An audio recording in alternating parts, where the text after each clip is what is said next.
Welcome, fellow storm riders. This hypnotic typhoon is gaining moisture and strength, and you're loving it.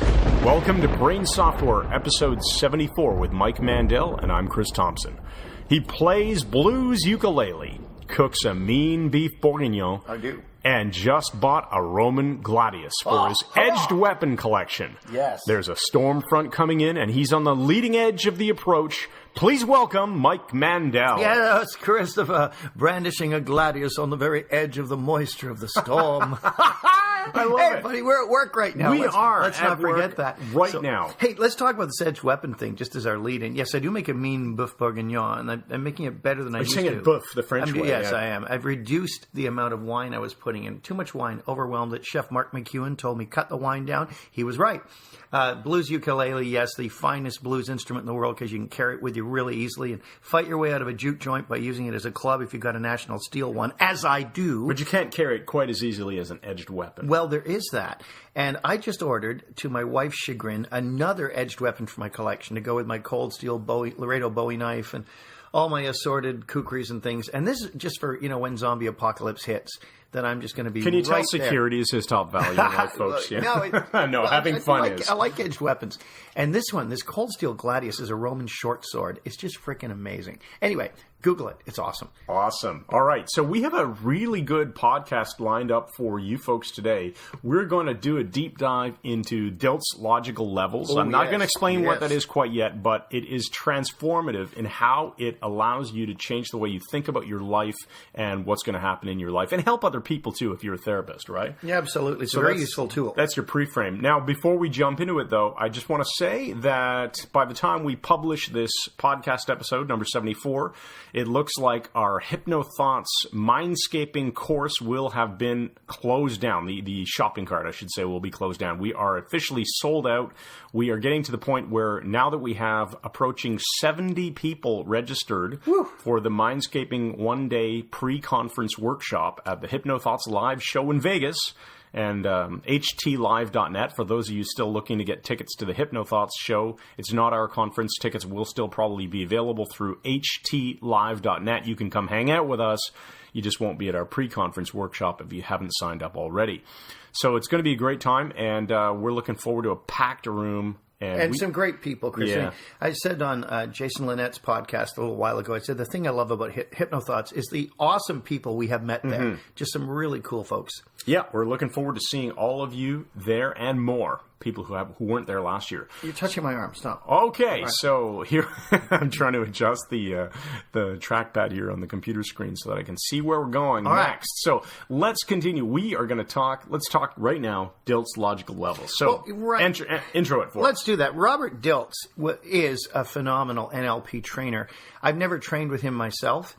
Hugh Comerford did, and Hugh is a certified NLP trainer. NLPworks.com. Yeah, in Toronto. Yeah. And Hugh does a full 18 or 19-day training for his practitioner work. Anyway, he's amazing. He studied in, I think, Montreal or Ottawa first, and then with Robert Dilts. And Dilts is noteworthy because of all the NLP people and all the different flavors of neurolinguistic programming, from classic code NLP that some people disparagingly call old code, which is really not fair because there's a lot of useful stuff there, and right up to John Grinder's new code NLP, which often uses the entire body as well. People agree that even though there's a lot of infighting, or not a lot, but there's rivalries and all these things, everybody likes Robert Dilts. It's just, he must be an Enneagram 9, which is all I can think of. Everybody likes Dilts. I have no idea what that's like. Yeah, of course not. Enneagram 9 boy. Okay. But what's interesting is Dilts came out with this hierarchical structure called logical levels. We call it Dilts' logical levels to give him the credit. But it's an amazing and really interesting way of looking at pretty well anything in your life. And basically, these 6 levels, each level above is more encompassing than the levels beneath. So you can intervene in your own life or in someone else's life or even in an organization using this system, which is quite easy to learn at the basic level. And you can make amazing changes very quickly by simply intervening at or just above the level of the current problem. Okay. So do you want to start with what the levels are? I want to make a quick pre-frame remark that when I learned this for the first time. It was by standing behind the camera as you taught this as part of the Mike Mandel Hypnosis Academy. Yeah. So this was brand new material for me just a couple of years ago, 2-3 years ago. And I thought that this was one of the most powerful videos that I'd ever seen you perform for. That's a weird way of saying it, but very standing in front of the camera, teaching this material. Cause for concern. And I'm not only recording it from a technical standpoint, but I'm listening and I'm going, this is freaking awesome. This is really great concept. So I say that to say this. Pay attention, take notes. This stuff is stuff you should be using in your life. It can change your life. So let's go at the very bottom. Start at the very bottom, which is environment. Now, your environment is where you live, where you move, where you work, the people you interact with, and so on. It's your surroundings. It's your world. And when people get stuck at the level of environment, you can tell, because they tend to portray life as something that happens to them, right, as though they have no choices. Like, oh, my boss does this. The people around me make my life awful. Mm-hmm. I hate my workplace, as though they have no adequate way of dealing with this. Yeah, exactly. I was just thinking of, there's a young man that I'm familiar with who keeps complaining that he can't get a job because no one will take him to a job interview, or he can't get out of his house and go and live on his own because whatever, he can't do it. He has all these things he wants to do, but he can't because of circumstances. And that is being stuck at the level of environment. Life is happening to him in his mind. He is not in charge. And nothing will change until he makes that reframe in his mind that right. He's in control. He's in control, and people don't realize that. I think of your own daughters, Chris, Hyperica and Gelsemium, and how they can learn from you first. I always have new names for them. I know. I love how you come up with these. They're taken from homeopathic medicines, actually. But anyway, they'll have it. I notice the stuff they manifest in their own lives. They're clearly picking things up from you, yes, from their environment. Oh, yes. So they're milking the environment and getting a lot of these tools already and learning this kind of stuff. Wasn't one of your daughters doing the Jerry intervention on someone? Oh yeah, I taught her how to do it to a kid at school who was really just pissing her off. I'll just say it. Fantastic. So your environment is everything around you, and if you're stuck at that level, you or your organization feel like you are just at effect rather than at cause. You know, Mike, that's a really good point when you say organization. So it could be a business. You could be the CEO of a company going, well, you know, we are screwed because our competitors just released this new product and we don't have that technology. So, you know, this competition is happening to us rather than, now, hopefully most CEOs won't do this, but being in the driver's seat and saying, listen, this is what's going on. We need to respond to this. We're in control of our destiny here. Yes, and also, Chris, that's a very good point. You'll notice, too, that all people who frame themselves as life happening, when you get people who feel victimized, mm-hmm. it's because they're stuck a lot of the time at that level. Doesn't mean that bad stuff hasn't happened to them. They may have been scapegoated. They may have been bullied or treated badly as I was. But if they're stuck at the level of environment in their representation of the world, this will continue until they realize that they have some choices. Right, and we're often talking about past things that happened that are now limiting their ability in their mind to move forward in life. All things happen. Yeah, exactly. But it's typical. It's not present tense stuff. It's that they're taking past tense junk and they're attaching it to their current situation, their present tense, and their future, because later on their future is their present, and right. You know what I mean? They're taking this anchor of junk and they're just carrying it with them in life and saying, "Well, I got this, anchor attached to me, therefore I can't do X." Right. Whatever. To which we use the meta model, and we question that right away, and we say, "What prevents you?" Right.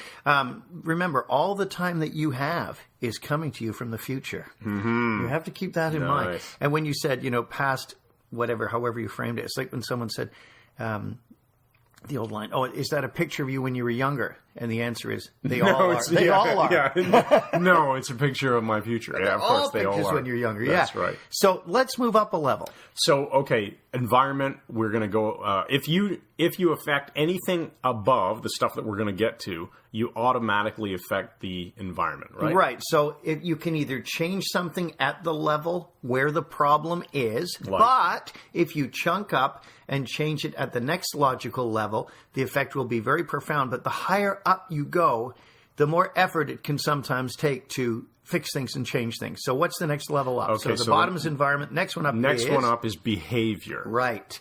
Behavior is how you interact with others, what behaviors you manifest in your own life. It's even things like what you tell yourself in your own internal dialogue or monologue. What are you saying to yourself? So if you can get somebody who's stuck at environment, and when we say stuck at environment, we should introduce the expressions being at cause and being at effect. Right. I did say them, but we didn't clarify them. So let's just say at cause means you're the one in charge. Right. At effect means life or someone else is in charge and things are happening to you. So you want to be at cause. Right. So if somebody is at effect, then if you can get them to change their behavior, which is one level up from environment, that will put them at cause. Yes, it will. So you get people to adopt behaviors. For example, let's use a typical example of the workplace.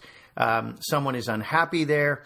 They think people don't like them. They feel like they're picked on all the time. So with a new behavior of acting differently towards those people, being extremely friendly to them, asking them about their own lives, whatever it is, immediately you will change the environment. It may not change exactly in the way you want at first. You may have to keep adjusting your behavior, but by changing your behavior, you will then shift the environment. Let's say it's a different aspect of this. Let's say it's not even relational. Your house is filthy all the time. Your bedroom's got a pile of junk there. Your kitchen is unwashed dishes. Your environment is a mess. But by changing your behavior and cleaning the house up and adopting new behaviors where you become on top of the situation and cleaning dishes as they get dirty and vacuuming and so on, your environment will absolutely change as a result of it. Actually, do you remember when we talked about the words for 2016? And I think you explained how in I can't remember which podcast this was, but just to recap it really quickly, we picked focus words for the year. Yeah, yours was vasectomy. Yeah. I'm a comic genius. I just came up with that then. That's really funny. We'll edit that out. Well, you had described how for 2015 your word was alacrity. Yes. Define that for everyone. Alacrity means a cheerful and immediate willing response. Right. So my wife would say, honey, would you go and do this thing? Would you clean up the yard? And before I just started saying, with alacrity. And we just jump and do it right away. Boy, did it change my environment. And you said that was your 2015 year word. And I thought, you know what? I'd already picked my word for 2016, which was balance. But I thought, well, I'll just throw in alacrity as well with respect to my work around the house and doing things like in the same context that Women love that. Wives love that. So I explained that to my wife.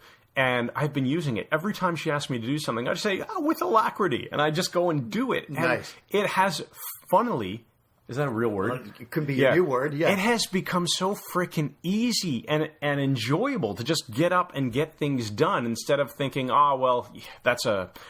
it's being stuck at environment. Oh, that's a hassle. Actually, it's more of a belief. Well, let's talk, Chris, let's talk, too, about just procrastination fits in that with the whole alacrity thing, because this all dovetails together quite neatly. I work with clients who wanted to quit procrastinating, and I've got a Skype client next week, and that's part of it. And one of the things I get them to do is to put off procrastinating. Use the power of procrastination. Just procrastinate later. So you change your behavior by again. procrastinating the procrastination. I got a horrible cough coming on. I'll do it away from the microphone. A big Jerry Kine cough there. Oh, that's horrible. All right. I think you add those in just because you can. Just because I can, yeah. So anyway, yes. So when you adopt behaviors, your environment will change, but you cannot adopt a behavior that you do not have. So if you're being beaten up at school all the time and you want to adopt the behavior of neck cranking and throwing all the other guys through the ground. Beating the beater-upper. Yeah, you've got to have that ability, which means... You need capabilities, which is level 3. So level 1, environment. Level 2, behavior. Level 3, capabilities, which are really just... Abilities. Yes. I love that. You can't do something you're not capable of. Right. But with new capabilities, you will then exhibit new behaviors. We always believe the NLP axiom that choice is better than no choice. So having options is always better. So creating new capabilities will, by logical extension, automatically give you new behaviors and new ways of affecting your environment. And one of these capabilities, Chris and I always talk about, is increase your schema, increase your base knowledge, because by increasing your base knowledge in a wide variety of subjects, things you wouldn't normally study, you have options. You have options. It opens up doors of opportunity for you. And remember, Chris, we would not even have the Architecture of Hypnosis course if I hadn't studied Gothic cathedral architecture. Right, that created the entire metaphor for you reshaping the course. Otherwise, it was just another hypnosis course. Well, it was never just Thanks, another. Thanks, buddy, just giving you a chance to say that. It was awesome. There we go. It was never just another one. But where are we going now? Well, so capabilities. How do you feel about saying capabilities is similar to practice? Because to have a behavior available to you, you have to practice it enough that you're good at it. You have the capability, right? Yes. So when it comes to a martial art or playing a musical instrument, some sort of Olympic sport, since the Olympics are on as we're recording this right now in Rio, you practice something to get that capability refined and get it to an expert level. Yes. Or whatever level you need, whatever level you want. But. Yeah, I talked to John Grinder about this. I had lunch with him a few years back. And I said that when I was playing blues guitar, I got my Stratocaster, I got the tone, I was playing with the neck pickup, which is a deeper sound. I'm playing it through a Marshall Plexi with my Line 6. And I put on Eric Clapton, From the Cradle, which is an amazing blues album. And one song I just kept playing, and I kept jamming and just doing blues riffs over it. And my wife said from upstairs she couldn't tell which part was Clapton, which part was me. I remember you telling me that. And I said by to Grinder, immersing yourself. Right. Yeah. And John said, how did you do it? I said, I got the physicality down so I could play the scales physically. So I had to have the physical skill to be able to shift and do the blues scales. But the rest was saturation. I just saturated myself with blues riffs. So I had blues playing all the time. Leadbelly, Sunhouse, Johnny Shine. So blues was soak in your brain. Soaked in. So that's a great way of getting your capabilities up. Saturate yourself with the new abilities, and they will then begin to manifest in your life. So if you're thinking physical stuff, capabilities can be gained through practice. If you're thinking intellectual stuff, capabilities are gained through knowledge, through studying, through and taking review courses and or review. Whatever. I leave tomorrow, Chris. As you know, I fly to Quebec to do a presentation for a group of what are they called? Not financial planners. The people who manage funds, fund managers. That'll be the term, fund managers and pension managers. And I know nothing about their industry. Consequently, they brought me in to talk about stress and how to deal with stress. But it has to be tied to their industry.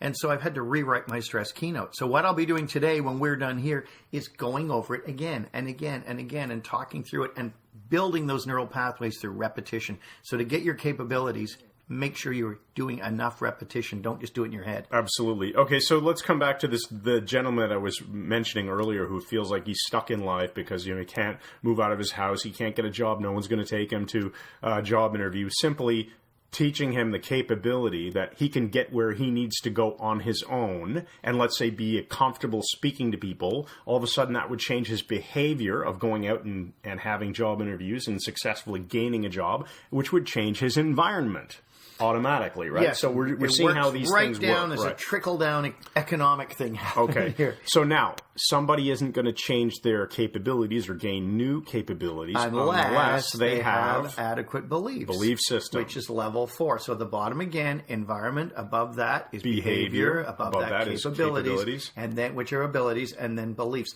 We say the old adage is true. Whether you say you can or can't do something, you are probably right. Right. Because if you don't believe you can do something, you're probably not going to actualize it, manifest this in your life, even if you have the capabilities. You know, we're back to the Wizard of Oz, which I use as a metaphor all the time in my trainings because it's such a good one.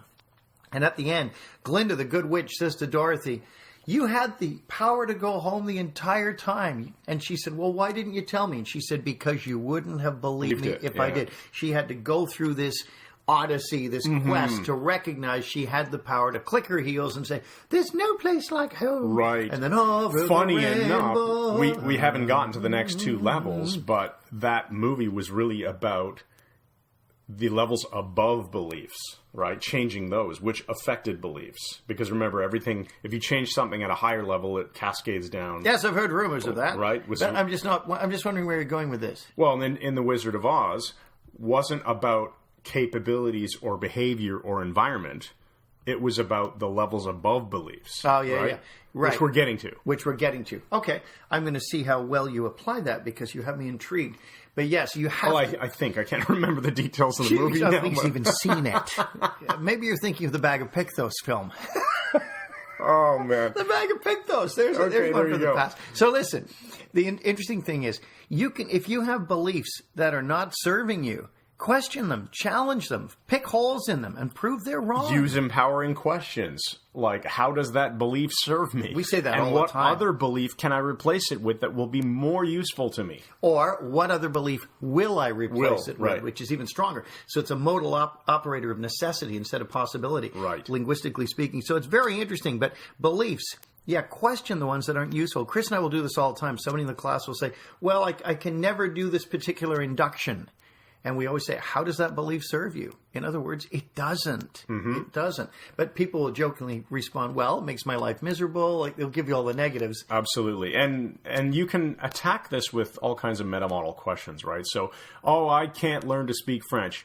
Well, what's stopping you? Yeah, what prevents you? What stopped you in the past? Yeah. Right? You can analyze that and figure out what it is that will get them moving. And if you're dealing with clients, these kinds of questions really help you to install new beliefs in your clients so that they can have new behaviors. Right, because once you have the new beliefs, they can then go forward and adopt the new capabilities, which will change their behavior, and then the surroundings, the environment will shift. Right. So above beliefs, we have a really powerful one, and this is very intriguing to Chris and I.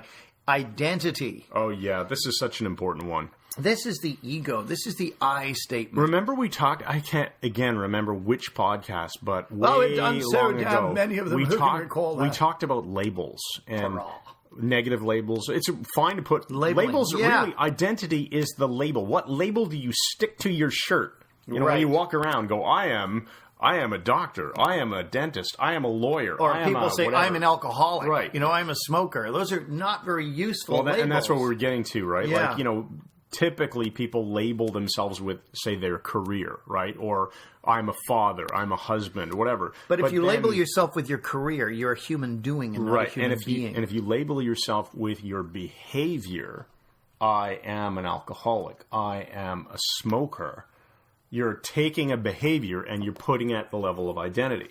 Right. Even things like depression. I am depressed. I dealt with a client years ago. Yeah, I thought you were Susan. Yeah. Ha, hilarious. Good pattern interrupt, right. But guys, really watch for those labels that you take on as identity statements, the I am statements.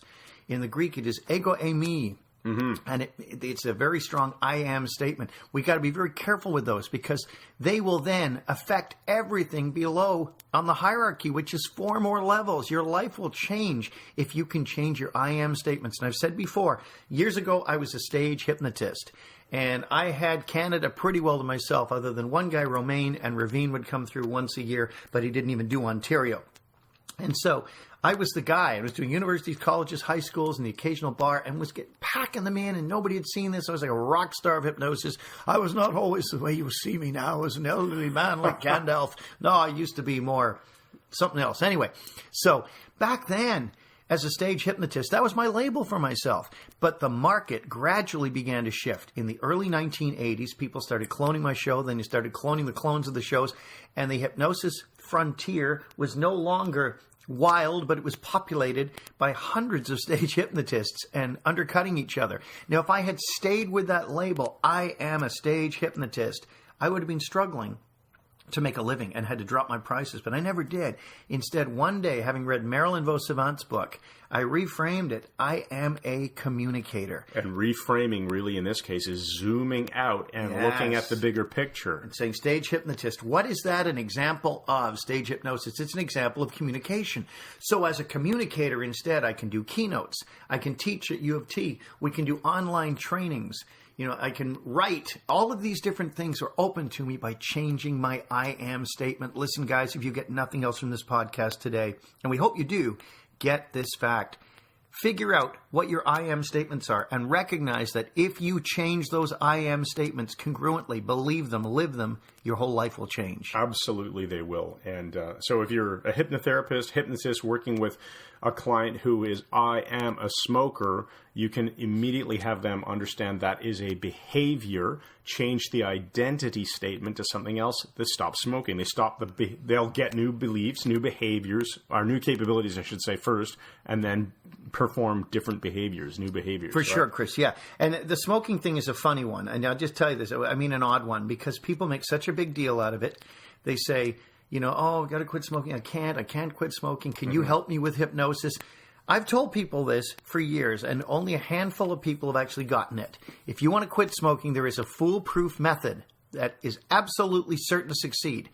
And you simply stop smoking. Yeah. Because people want to try to find a way to quit where they can keep smoking. Right. And have something quit for them. But if you stop, don't buy them, don't bore them, don't touch them, I guarantee you'll quit instantly. Exactly. So that takes us to the top level. Yeah, and I also wanted to say, what other labels are people attaching to themselves, or what labels are you attaching to yourself? So people will say things like, I am overweight.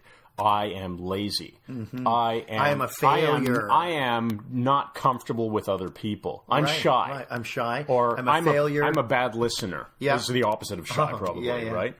So these are all labels. Opposite, I don't know. But yeah, they're all labels. And the question with your labels, remember, that they're all identity statements, and they're okay, provided they are useful. Mm-hmm. The test for a model is its usefulness. This is not a podcast about epistemology, how you know, or it's about what's useful. What's useful? What models work for you? And we're offering you the models that work really well for us. Because, guys, I'm telling you, we have freaking awesome lives because we apply all the stuff we talk about. We have the best lives of anybody I know.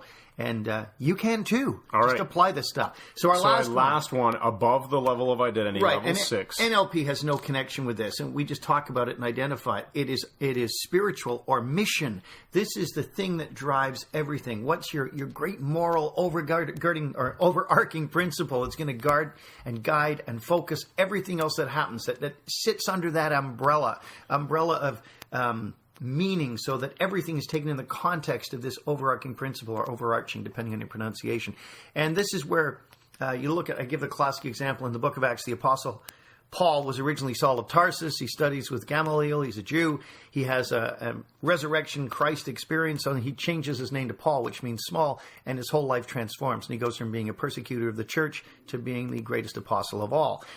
Something happened at a spiritual level with him. So whatever your spiritual beliefs are, even if they're agnosticism or atheism, they are having some effect, even though they're still beliefs, on everything else that is below. We can't really touch those. They're outside of our realm. So focus on the identity statements, and that is where you will get the most bang for your buck and the biggest change in the shortest possible time. Love it. That makes so much sense. Okay, Chris, we're going to close the podcast in a minute, but first of all, I need to know, and our listeners worldwide want to know, have there been any Gus Grissom sightings? Yes, there have, Mike. There has been another confirmed Gus Grissom sighting. In Wichita, Kansas, school bus driver Honey Hallmark was heading to the mall to replenish her welcome summer greeting card collection. As she opened the door to the mall, a man burst out and they collided, knocking the box of CDs that he was carrying to the ground. Miss Hallmark bent down to the ground to pick them up. When she stood back up, she realized the man was Gus Grissom. He was wearing a classic jumpsuit with the NASA logo on the front, and Miss Hallmark recognized his famous brush cut. She said, "I stood there in shock when I realized I was face-to-face with Virgil Grissom." Grissom smiled and walked quickly to a flatbed white Freightliner loaded with a Volkswagen-sized object covered with a tarp. Miss Hallmark reports that the CDs appeared to be the entire Wu-Tang Clan collection, which surprised her, as she always thought Grissom would be more of a Carl Perkins fan. She went on to report that Grissom appeared to be in good health and physically fit, although he seemed a bit tired. Excellent, Chris. Well, we're all trying to figure out why exactly this famous astronaut is driving all around North America in a flatbed truck carrying a Mercury space capsule. If you see Gus Grissom, email us to gusgrissom@mailinator.com, and we will get back to you. All right. Now, we want to mention that coming up in just a few weeks, Mike Mandel, hypnosis.com/handwriting. And actually updated the page, so it looks real cool now. Awesome. Mike is teaching a weekend-long handwriting analysis course. I know, I almost mixed the I was trying to decide in my mind whether to say handwriting or graphology. Well, handwriting analysis, graphology class, essentially a weekend-long training.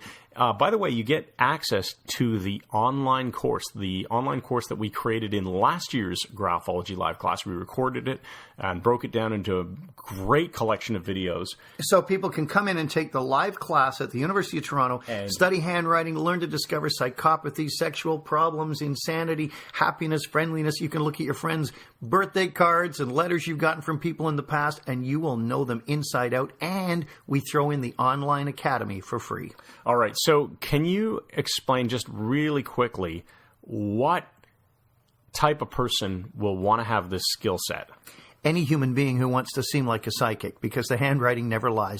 If you're a counselor, if you're a therapist, if you're a hypnotist, if you're a teacher, we have many police officers have done this course. Whether you're hiring people. Whether you're hiring people, if you're in HR, because you will know a personality inside out from just a few lines of writing and the person's signature. It's amazing. It will astound you. Come out and learn. Do they have to be writing in cursive, or can you do this on printed writing as well? The way they typically write is all you need. Okay, excellent. Thank you very much. So head on over to MikeMandelHypnosis.com/handwriting. All the details are there. There's a 9-minute long video of Mike explaining all kinds of cool stuff about handwriting. Yeah, check it out. Just you'll see what learn it's a lot. About. You'll learn a lot. Even if you don't come to the class, you'll watch that video and you'll learn a lot. But my bet is you'll watch that video and you'll say, I want to come to that class. Happening September 17th and 18th in Toronto. Last one for a year. Okay, Mike, can we have today's empowering question? Yes, Chris. Actually, I'd like you to do the empowering question because I like to listen to it. All right, sure. When you think of your life, what symbol comes to mind? And are you thoroughly happy with it, or would you like to modify it or trade it in for something else entirely? When you think of your life, what symbol comes to mind? And are you thoroughly happy with it, or would you like to modify it or trade it in for something else entirely? Wow, that's a great one, man. I get a symbol immediately. Fantastic. It does really force you to challenge your beliefs a bit. Metaphor. You got a metaphor for us? I do. I have the usual growth and empowering metaphor, and it's called A Rainy Day in Winnipeg. Winnipeg is a very interesting Canadian city in Manitoba. It is actually considered to be the coldest city, temperature-wise, in the world over a population of 400,000.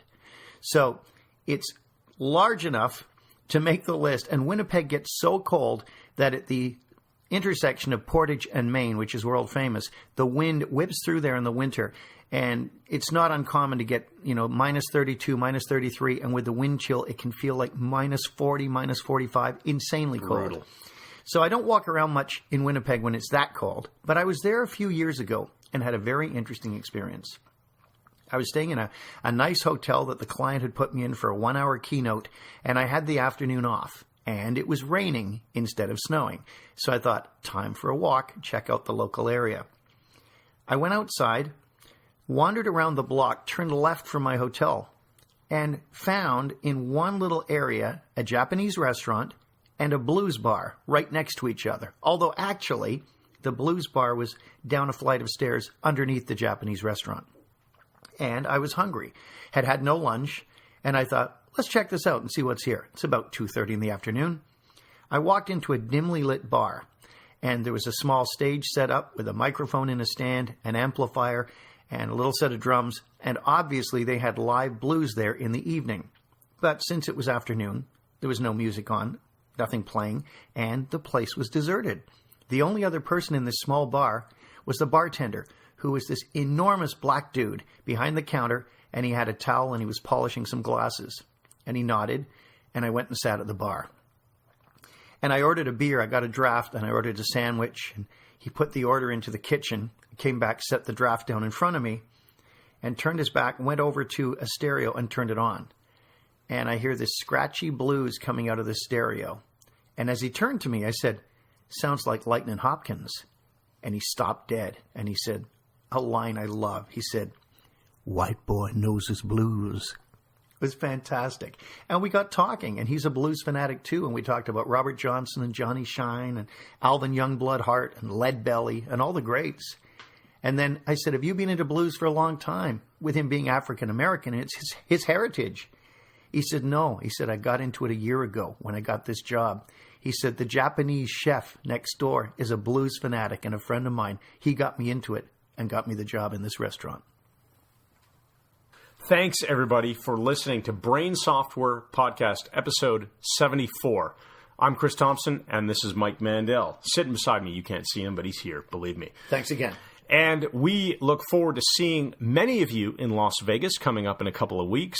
And for those of you who don't, consider coming next year or come to the Architecture of Hypnosis training in November. You can find out everything that we are doing at MikeMandelHypnosis.com. Thanks very much, folks. Had to go on. I want to go back to Aragon. Had to go on, I want to go back to stay, where you can buy those horses, a many a bale of hay. And what does it take today to keep the chickens in all the way? Had to go on. There's somebody back in Aragon. He calls me Uncle Joe, me Uncle Pat, ta-ra-ra-ra. Had to go on, go way, go witty, go way, go witty, go back, go on. Had to go on, go witty, go back to Aragon. Had to go on, go way, go witty, go back, go witty, go back, go on.